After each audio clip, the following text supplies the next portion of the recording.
പൂക്കാട്ടിയൂർ മഹാദേവ ക്ഷേത്രത്തിൽ നടന്നുവരുന്ന ശ്രീമദ് ഭാഗവത സപ്താഹയജ്ഞത്തിൽ 4ാം ദിവസത്തിൽ നടന്ന ശ്രീകൃഷ്ണാവതാരം ഭക്തിയോടെ ആഘോഷിച്ച് ഭക്തജനങ്ങൾ. ശ്രീമദ് ഭാഗവത സപ്താഹയജ്ഞം ഓഗസ്റ്റ് 4-ന് ഞായറാഴ്ച ആറാട്ടോടുകൂടി സമാപിക്കും.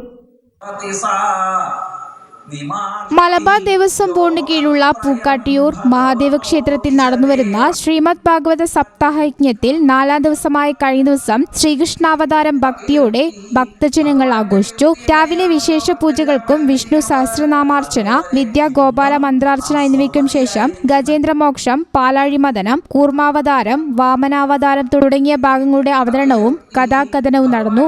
അവതാര ദിനത്തിൽ നിരവധി ഭക്തർ നിറപറ, പട്ട്, പീതാംബരം എന്നിവ സമർപ്പിച്ചു. ഗജേന്ദ്രമോക്ഷ അവതരണ സമയത്ത് താമരപ്പൂ സമർപ്പണവും നടന്നു. 5ാം ദിവസത്തിൽ വിശേഷാൽ പൂജകൾക്കും വിഷ്ണു സഹസ്രനാമജപം, വിദ്യാഗോപാല മന്ത്രാർച്ചന എന്നിവയ്ക്ക് ശേഷം ഗോവിന്ദാഭിഷേകം, പൂതനമോക്ഷം, ബാലലീല എന്നീ ഭാഗങ്ങളുടെ വായനയും കഥാപ്രഭാഷണവും നടന്നു. വെള്ളിനേഴി ഹരികൃഷ്ണനാണ് മുഖ്യ യജ്ഞാചാര്യൻ. ശ്രീമദ് ഭാഗവത സപ്താഹയജ്ഞം ഓഗസ്റ്റ് 4-ന് ഞായറാഴ്ച ആറാട്ടോടുകൂടി സമാപിക്കും. News bureau, Valanchery.